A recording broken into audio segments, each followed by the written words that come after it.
আসসালামু আলাইকুম প্রিয় দর্শক। বিমান বাহিনীর পাসিং আউট প্যারেডে chief of air staff air chief marshal Sheikh Abdul Hannan স্পষ্ট বলেন, বাংলাদেশ বিমান বাহিনীর নিজস্ব বিমান তৈরি। Hello guys, welcome back to another video. Viewer बहुत ही ज्यादा इंटरेस्टिंग और बहुत ही ज्यादा नॉलेजेबल वीडियो आज की होने वाली है। वीवर बांग्लादेश की एयरफोर्स के रिलेटेड वीवर बांग्लादेश जो है वो कौन सा फाइटर जेट जो है वो मेड करने जा रहा है, किस किस्म का बांग्लादेश जो है फाइटर जेट को बना सकता है। बहुत ही ज्यादा वीवर इंटरेस्टिंग वीडियो होने वाली है। अभी तक आप लोगों ने हमारे चैनल को सब्सक्राइब नहीं किया हुआ तो जल्दी से हमारे चैनल को सब्सक्राइब कर लीजिएगा। विदाउट वेस्टिंग टाइम वीडियो को स्टार्ट करते हैं। আসসালামু আলাইকুম প্রিয় দর্শক। বিমান বাহিনীর পাসিং আউট প্যারেডে chief of air staff air chief marshal Sheikh Abdul Hannan স্পষ্ট বলেন, বাংলাদেশ বিমান বাহিনীর নিজস্ব বিমান তৈরির কাজ সফলভাবে সম্পন্ন হয়েছে। পরীক্ষা নিরীক্ষার শেষে তা উন্মোচন করা হবে। এ নিয়ে আমাদের চ্যানেলে বেশ কয়েকটি ভিডিও আছে। তখন এই প্রজেক্ট নিয়ে আনুমানিক কিছু তথ্য দিয়েছিলাম, কিন্তু এখন যে প্রশ্নটি সবার মনে তা হলো, কি বিমান বানিয়েছে বাংলাদেশ। চলুন এই ভিডিওতে আপনাদের দেখাই ঠিক কী ধরনের বিমান বাংলাদেশ বানিয়ে থাকতে পারে।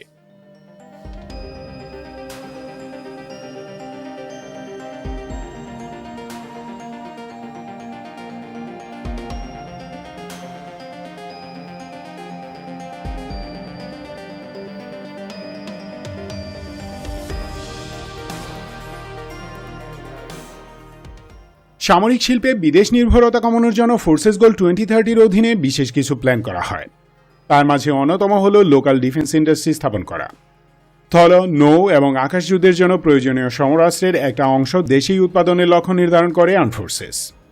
এই প্ল্যান মোতাবেক Bangabandhu aviation and aerospace university এবং বঙ্গবন্ধু অ্যারোনটিক্যাল সেন্টার বা ব্যাগ প্রতিষ্ঠা করা হয়। 2011 সালে ব্যাগ প্রতিষ্ঠার আগ পর্যন্ত আমাদের সকল এভিয়েশন সিস্টেমস বিদেশ থেকে ওভারহল করে আনা হতো। স্পেয়ার পার্টসও আমদানি করা হতো। এখন প্রায় সকল ধরনের এভিয়েশন পার্টস দেশেই তৈরি করা হয়, আর ওভারহলিং তো করাই হয়। যাই হোক, ফরেন ডিপেন্ডেন্সি কমানোর জন্য বাংলাদেশেই সামরিক বিমান তৈরি প্রজেক্ট হাতে নেওয়া হয়। কিন্তু আমাদের মতো দেশে যেখানে শিল্প গবেষণাই হয় না, সেখানে শূন্য থেকে একটি state of the art military aircraft তৈরি করা প্রায় অসম্ভব। দুনিয়াতে 14টি দেশ সামরিক বিমান তৈরি করতে পারে। তার মাঝে মাত্র 9টি দেশ এককভাবে সম্পূর্ণ নতুন যুদ্ধ বিমান কিংবা jet trainer design and develop করতে সক্ষম। এমনকি আমাদের প্রতিবেশী ভারতও এককভাবে তা করতে সক্ষম নয়। ভারত 39 বছর আগে এলসিএ প্রোগ্রাম শুরু করে এখনও সম্পন্ন করতে পারেনি। তারাও ফ্রেঞ্চ, ইসরায়েলি এবং আমেরিকান টেকনিক্যাল সাপোর্ট নিয়ে তারপর ফাইনাল প্রোডাক্ট লঞ্চ করেছে। সুতরাং বাংলাদেশের মিলিটারি এয়ারক্রাফট প্রোগ্রাম বিদেশি টেকনিক্যাল সাপোর্টে পরিচালিত, তাতে কোনো সন্দেহ নেই। অর্থাৎ বিদেশি কোনো একটি ডিজাইনের উপর বেস করে আমাদের জন্য সুইটেবল একটি ভার্সন তৈরি করা হচ্ছে, এবং এক্ষেত্রে ইউরোপিয়ান অথবা এশিয়ান কোনো একটা দেশ আমাদের টেকনিক্যাল সাপোর্ট দিচ্ছে। এক্স্যাক্টলি কোন দেশ তা স্পষ্ট নয়। তবে বাংলাদেশ এয়ারফোর্সের রিকোয়ারমেন্ট অনুযায়ী বেশ কিছু advance jet trainer cum light attack এয়ারক্রাফটের চাহিদা আছে, এবং ইনিশিয়ালি এরকম একটি এয়ারক্রাফট দিয়েই হয়তো ডোমেস্টিক এয়ারক্রাফট প্রোগ্রাম শুরু করা হয়েছে। এখন প্রশ্ন হচ্ছে, কি বিমান বানাচ্ছি আমরা? Let's see.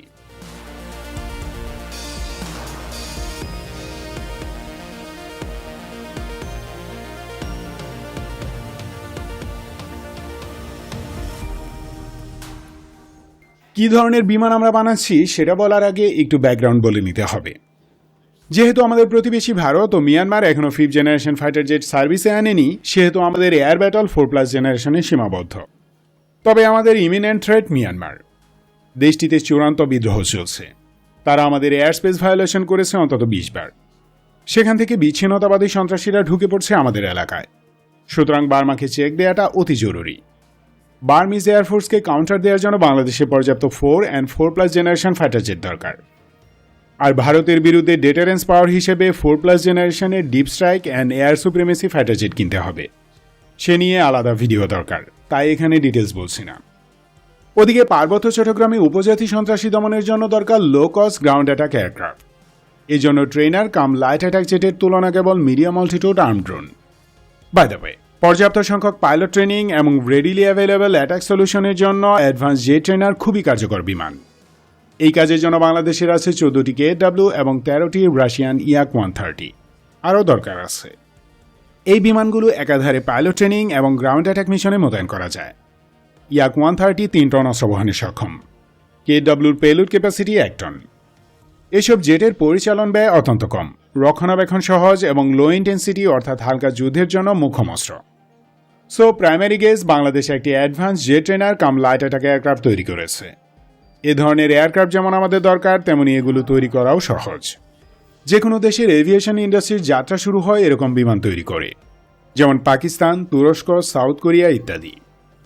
তবে বিমান বাহিনী যেটি তৈরি করেছে আমার মনে হয় না তা বেসিক ট্রেনার, কারণ আমাদের এরকম বিমানের চাহিদা খুবই কম।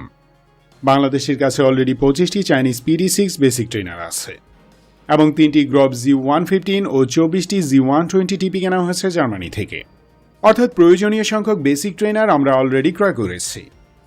বেসিক ট্রেনারগুলো শুধু পাইলট ট্রেনিংয়ের কাজে লাগে, এছাড়া অন্য কোনো ক্রিটিক্যাল মিলিটারি মিশনে এইসব এয়ারক্রাফট মোতায়েন করা সম্ভব না। তাছাড়া সামরিক বিমানের মার্কেটে বাংলাদেশ প্রতিষ্ঠিত কোনো বিক্রেতাও নয়। সো ব্যাপারটি এমন নয় যে একটা বেসিক ট্রেনার আমরা বানালাম আর সাথে সাথেই তা বিক্রি হয়ে যাবে। वंडरफुल वीवर, क्या शानदार किस्म का बांग्लादेश जो है फाइटर जेट को मीट करना चाहता है। आई होप कि बांग्लादेश जो है वो बहुत जल्द खुद का फाइटर जेट जो है बनाए, दुनिया को हैरान करे। जिस तरह वीवर पाकिस्तान ने खुद का फाइटर जेट बनाया, इसी तरह बांग्लादेश भी इंशाल्लाह खुद का फाइटर जेट बनाएगा और भारत और म्यांमार को मुंह तोड़ जवाब देगा। आई होप कि बांग्लादेश ये करने में बहुत जल्दी कामयाब हो। अगर आप लोगों को मजीद इन्फॉर्मेटिव वीडियो देखनी है तो जल्दी से हमारे चैनल को सब्सक्राइब कर लीजिएगा। मिलते हैं आपसे नेक्स्ट वीडियो में इंशाल्लाह, तब तक के लिए अल्लाह हाफिज।